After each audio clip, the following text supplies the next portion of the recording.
Diệp lắc lư đi.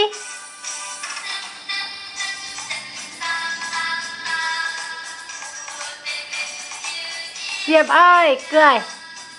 Ngọc Diệp ơi. Ngọc Diệp. Cười.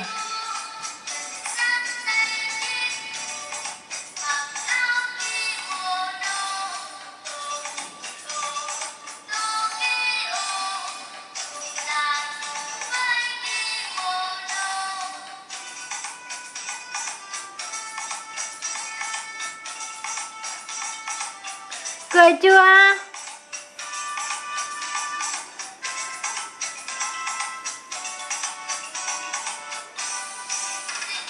Ngọc Diệp ơi, cái tai đâu? Tai đâu? Thế mũi đâu? Mũi đâu?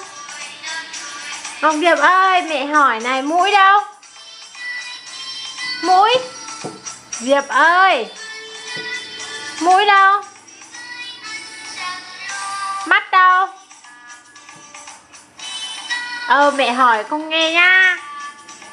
Thế con đứng lên đi, con đứng lên đi xem nào.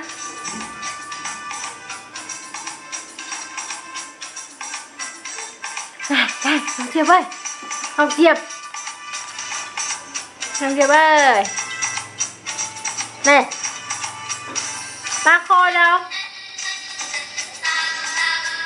Ngọc Diệp.